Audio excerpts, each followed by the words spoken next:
You're listening to a Frequency Podcast Network production.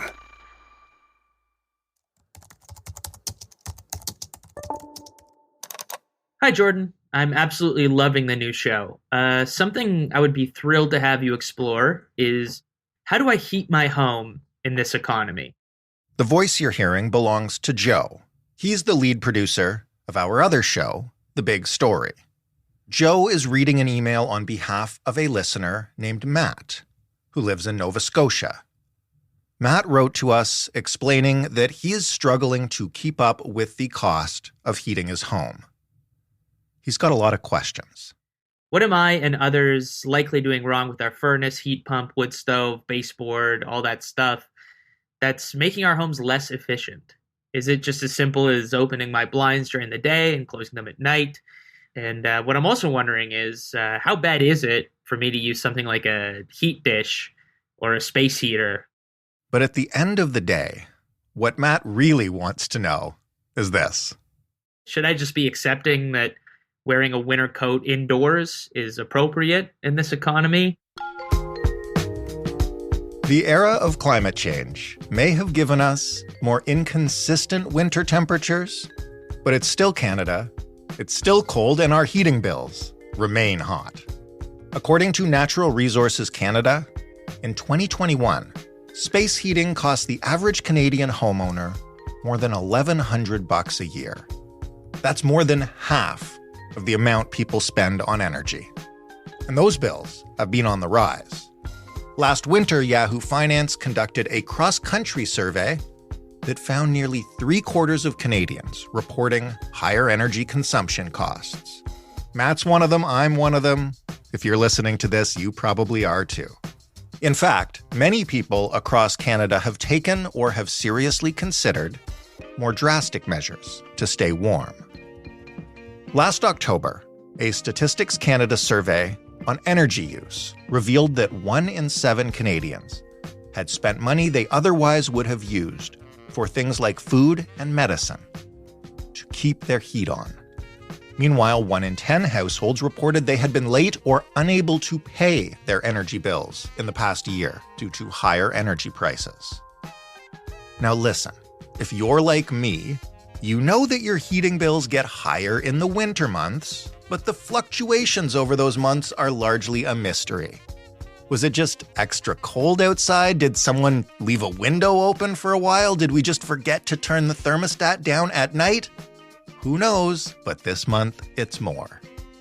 Whether you have a furnace, a boiler, a heat pump, or something else entirely that keeps you warm, very few of us actually know why our heating and cooling systems cost as much money as they do, and whether or not we can do anything to make them run more efficiently.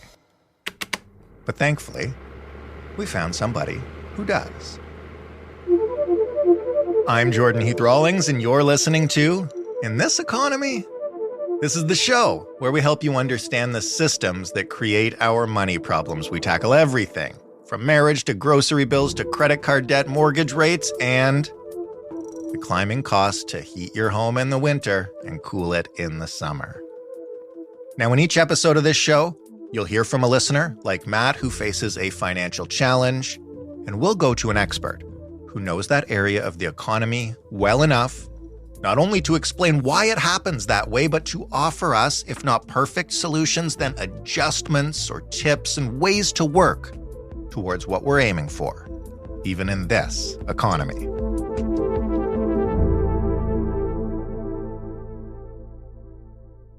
While most homeowners and renters have no control over natural gas prices or electricity rates, there are ways to lower heating costs. If you find that the air in the house is stuffy, sometimes that could indicate that there's not adequate air exchange happening. That means the house has been sealed too tight. Then maybe you should look at getting an energy audit done so that the numbers can actually tell whether or not the house requires mechanical ventilation to bring in some fresh air. This is Violet Kopperson. She is a registered home energy advisor at Windfall Ecology Centre in Aurora, Ontario. Violet's job is to help you pay less to heat and cool your home and she regularly conducts what are called home energy audits. So that's a process where an energy advisor learns more about the home in terms of, what kind of insulation level it has, what kind of heating and cooling equipment and hot water heater it has. They also come equipped with what we call a blower door, and that measures how many air changes takes place in the house. And all that information with proprietary software from Natural Resources Canada, one can pinpoint where in the home loses energy the most and what also uses the most energy in the home. And then through that process, an energy advisor can also recommend certain upgrades for the house to make it more energy efficient. It also has reports that gets generated and sent to the homeowner where it can be used as guidelines, what kind of upgrades to do first and so forth. When you do those things, because I realize we can't speak to everyone's situation individually, but what are some of the things you typically find that are causing people to, I guess maybe how's the best way to put it, not get the results of the heat that they're paying for? Does that make sense?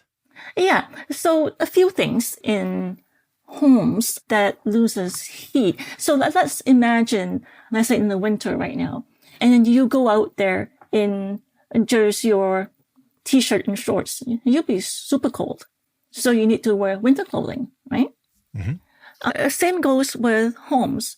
Some older homes are not as well insulated as homes these days. And then, of course, the older homes would lose more energy, or the occupants inside those homes would feel the cold more than ones inside newer built houses.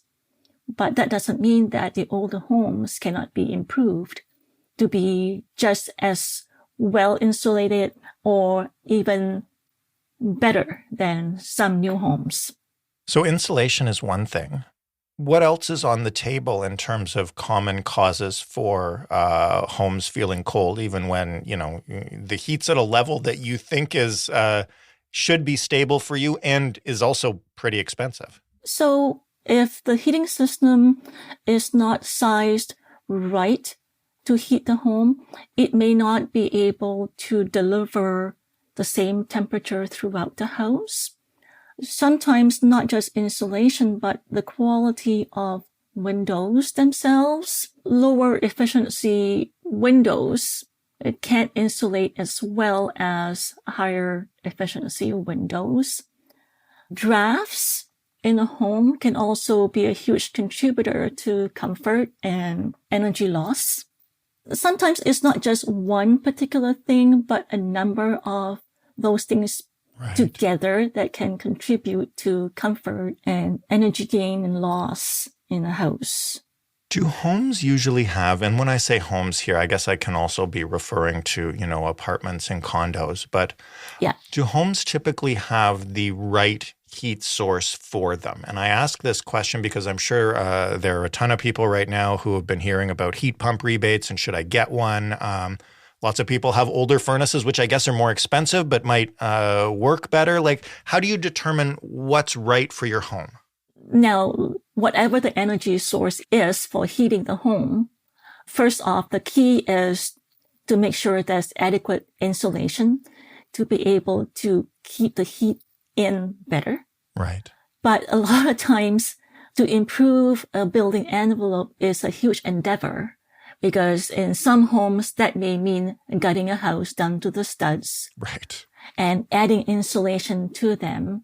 There are simpler applications where some homes built in such a way they are not solid masonry, but they are framed houses whereby there is actually an empty cavity that they can fill quite easily with insulation. Some homes are insulated, but insulation can also be added from the exterior, from the outside of the house, and then have it recladded. That can also be done. However, it's a huge endeavor. It's and quite not cheap, expensive. I imagine. No, it's not cheap. And a lot of people just cannot afford to do that. And on top of that, most houses, or where people are complaining that it's time to do something, then typically the lower hanging fruit is a heating and cooling system replacement. Because it can be done quite easily and very quickly. And the return on investment is quite high and quite fast. Is that a heat pump that you're talking about or other options? Yes, it's a heat pump. In case you're unfamiliar, heat pumps can both heat and cool a home, replacing both your furnace and potentially your air conditioner. They are generally more efficient than gas furnaces, but that efficiency may be affected by truly frigid temperatures. So take that into consideration if you're in some of Canada's coldest spots. Back to Violet. There are different types of heat pumps available. Standard or cold climate. Cold climate ones can function down to minus 25 Celsius outdoor temperature. The more expensive ones can function down to minus 30 Celsius. So it captures available heat from the air outside and it transfers to inside the home. What kind of cost are we typically talking about for the average, semi-detached house or whatever that wants to switch from a furnace air conditioner to a heat pump?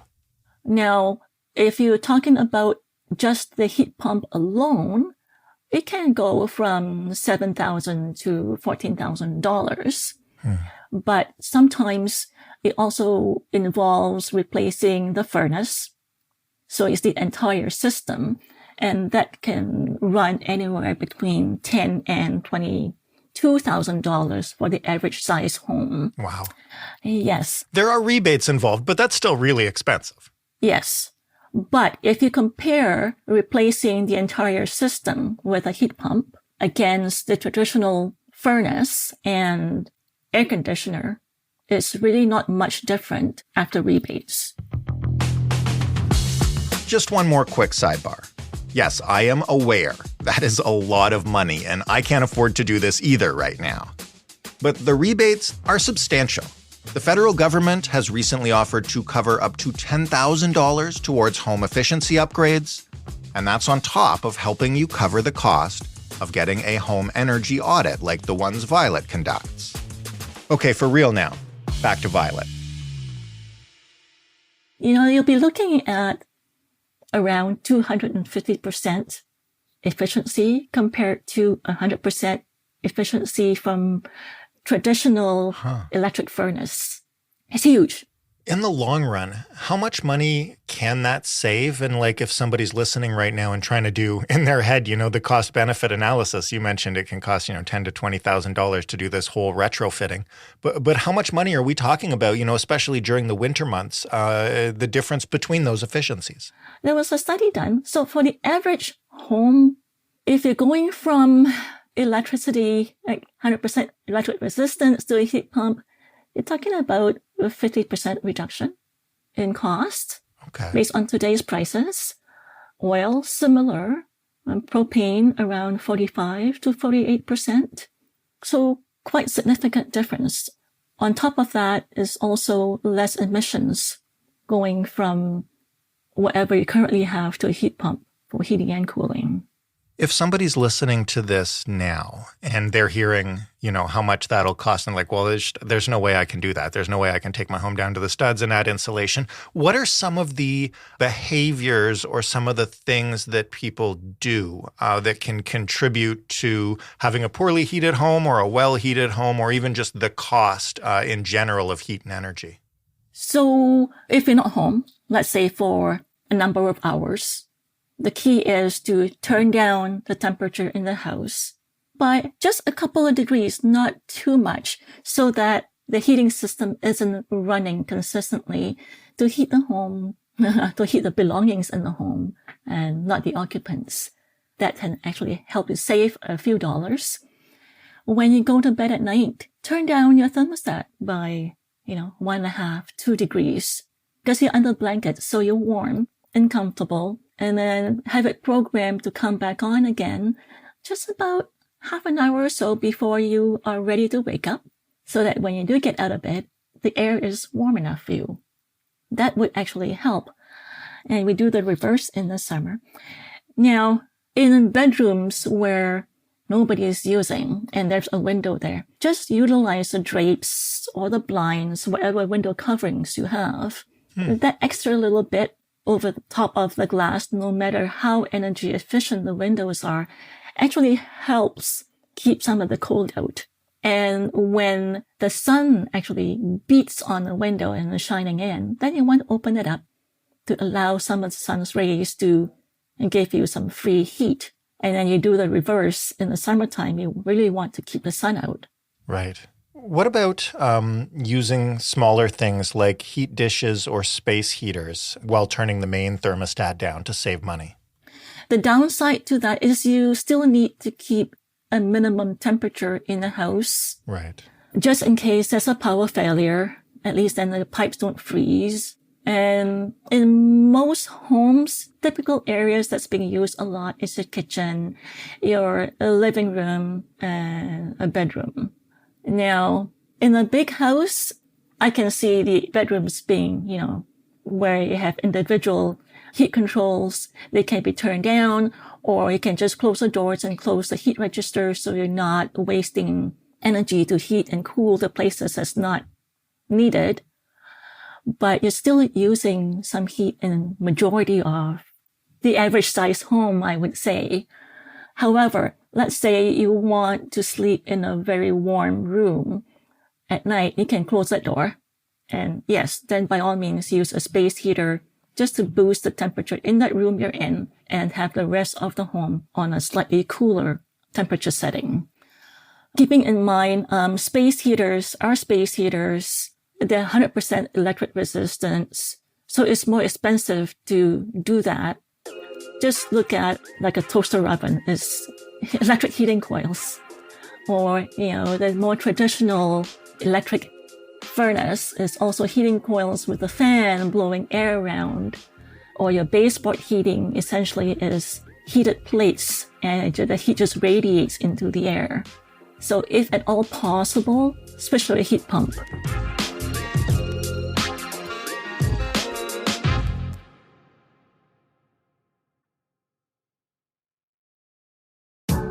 Let's talk about where to begin practically. Someone's listening to this, they've decided, you know what, I probably should have an audit done. How do you arrange that, and are they expensive? So there are registered energy advisors that do that. There are also service organizations who are registered with Natural Resources Canada. Typically, the program will have connections or websites, links to those organizations that you can call and book an appointment with. Now, here in Ontario, the program is being managed by Enbridge. So for those outside of Ontario, you need to find whoever that manages the program for them. Now, here on Enbridge's website, they actually do list out the list of organizations with contact information that you can reach out to. As to typical cost for the average size home, you're looking at $500 for the first pre-energy audit, and the post-energy audit was around $250, and these are before tax. The federal incentive program currently rebates up to $600 toward the audit fees once the participant have completed at least one qualifying upgrade. Interesting. So if they do take action on it, they save money? Yes, they do. So far, we've talked a lot about people who are lucky enough to own their homes or their apartments. What about renters? And before we get into the audit and improvement talk with renters, what do renters need to know about what's required in their homes over the winter or over the hot months of the summer in terms of energy and heating and cooling? Now, are these renters paying for the heat themselves, or are the landlords paying for them? Because I've seen several different scenarios. Some renters are more conscientious about heating and cooling, and some are not. I think it's best to conserve whenever and wherever you can. Right. What about apartments where the renter is supposedly covered for heat and cooling, but it feels inadequate. What are your options? That I'm not sure of, with especially apartment buildings where central heating, where they have no control whatsoever over the settings. Right. But my understanding is those rentals are mandated by law to keep a minimum temperature for heat in the winter. Mm-hmm. In fact, I've been to some places where it's actually so warm in there. Some tenants actually had to open windows to let some fresh air in and some cool in because they can't turn the heat down. Oh, there are some old buildings that are crazy. I used to live in an apartment building that one side faced directly to where the sun set and the other side was blocked by other buildings. So you would have during the winter, one side that was so hot that people had their windows open and the other side who was like, turn up the central heating. Yes. Unfortunately, in those cases, because you have no control over the building envelope themselves, what you can only do is, what can I do to the window? I mean, you have the highest energy loss is through the piece of glass. Right. Can you install some thermal window coverings to minimize that cold? Can you throw a rug on the floor? Yeah. What if somebody is renting, whether or not they pay for their own heat, and they want to get an audit done? Are they allowed to do it? Does the owner have to request it? What's that process like? Now, there are rebate programs. That depends on the program themselves, whether or not they will provide rebates for rental properties or not. It really differs from province to province. Enbridge does provide rebates for single-family homes that are rentals, but the audit is arranged by the landlord, not the renter. And so they have to request it and make sure that they go through with it. Yes. And, this is a really, one would hope that the tenant and the landlord have a good relationship. Right. One would always hope that, I guess. Yeah. And, you say, hey, you heard that there is a rebate program available, let's say to top up the attic insulation or to replace the heating system. And really, the furnace is really quite old and very inefficient. I'm really spending a lot of money right now to heat my home. Right. Is it possible to do these improvements since there are rebates? Have a chat with the landlord, point out that there are rebates available. And not only that, it also increases the property value. And on top of that, you'll have a happy tenant. Right. What about, and this is, I think, the last thing I want to get at, for people who are either unable to or can't afford to arrange an audit themselves, do you have a self-checklist? Do you have things that you tell someone when you're describing the process to, walk through their house and maybe do, just to give them a sense of how well they'd perform in an audit? With self-checks, typically is, what can I do to be more comfortable here? If you have older windows, any kind of windows, just have some window coverings. If you own a home and you can actually do something to make some improvements, then look at the age of your existing heating system. If it's older, then be prepared that you might need to come up with a replacement at some point in time. And you could essentially, let's say for a gas furnace, high efficiency gas furnace typically have an average useful life of about 15 years before it either needs to be repaired or it needs to leave the house and be replaced by something else better.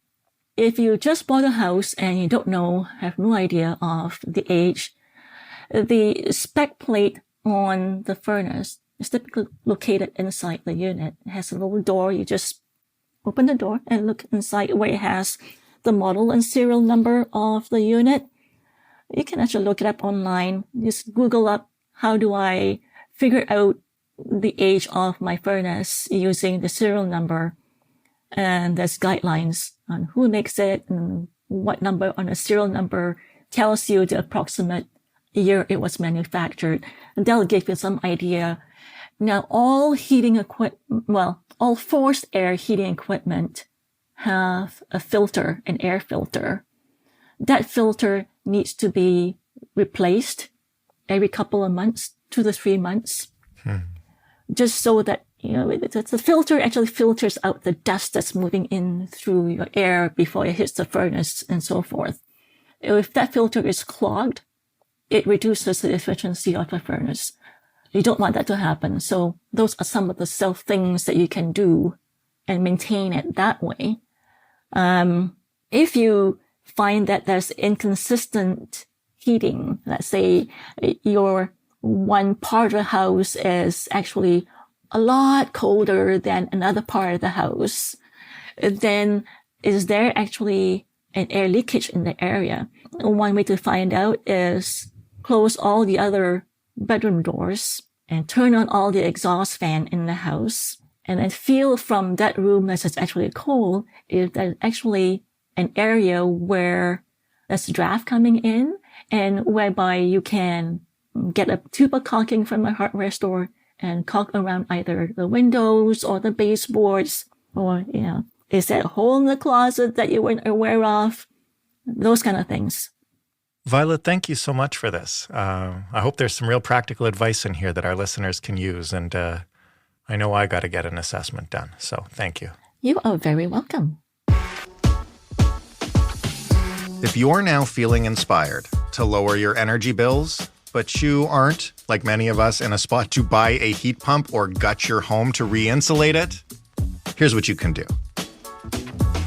First, and this makes me sound like the biggest dad of all time, but if you've got access to your home's thermostat, get in the habit of adjusting it. If you're going out for the day, or even just for a few hours, turn down the temperature by a couple of degrees so that heat isn't constantly running while you're away. You can do the same before you head to bed and just rely on your duvet to make up for those 2 or so degrees. And in the morning, bring it back up to your resting temperature, or, just wear a sweater.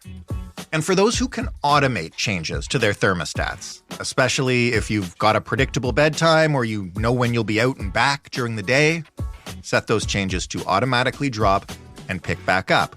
Every time you do that, it's a few cents in your pocket. Second, and this stuff is relevant to renters or anyone who doesn't have control over their thermostat, there are a few cost-effective changes you can make that you don't need a landlord's permission for. Getting drapes or other coverings for windows, especially if those windows are not energy efficient, can actually help keep the heat in. There are even thermal curtains that you can buy that are made to trap air between your windows and the rest of the house, kind of makeshift insulation. And on the rare occasion we do get some winter sunshine, open those drapes wide and take the free heat. Also, if you happen to have ceiling fans, you can change the direction of your fan so that it is rotating clockwise. Since heat rises, this will help push that rising warm air back down into your living space. If your floors aren't carpeted or already covered in decorative rugs, consider investing in some. Rugs can add an insulating layer to floors, which helps them retain heat, and this is especially worth the investment if you've got older wooden flooring. If you do happen to have a good relationship with your landlord, and you think they would be able to get all this and maybe even more done for you, then save yourself the trouble and ask them to buy some rugs, change the drapes, keep the heat in. Tell them it'll save them money in the long run. Finally, if you're looking to make more substantial changes, long-term things that still stop short of gutting the house, you can consider upgrading your system to a heat pump. If not that, and you're looking for something substantial but cheaper, get a professional energy audit done on your home. I can tell you all about the tips and tricks from YouTube and everywhere else, but experts like Violet will be able to tell you exactly what you can do to make your place specifically warmer in the winter and cooler in the summer. If you're able to find the cash either for the heat pump or the audit, the federal government does offer rebates.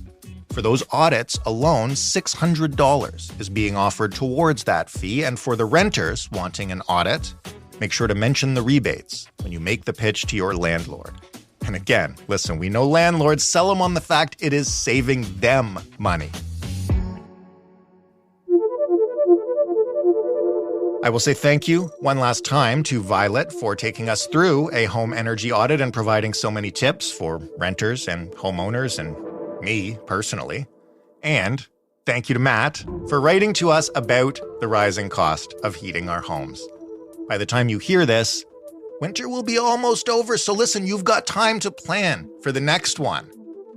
If you would like to share your money problems like Matt did and get some advice from an expert like Violet, then of course, we want to hear from you.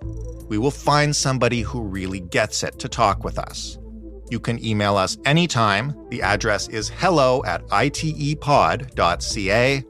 And if you'd rather talk it out, you can leave us a voicemail at 416-935-5935. And please remember, if you want to actually hear back from us, you don't have to leave your real name, but we do need your real phone number or email address, or you're just lost to us forever. If you want more of In This Economy, we want to keep making it for you. In order to do that, we need your support. The best way to do that is by finding this show in your favorite podcast player and rating and reviewing it, telling everyone how much you like it and how relevant it is. If you are a social media person, we are on both Instagram and TikTok at In This Economy Pod. And finally, tell a friend about us. Tell a friend about us, especially if you think they're struggling with a money problem we can help with. If they're not struggling with a money problem we can help with, just tell them it's a good show.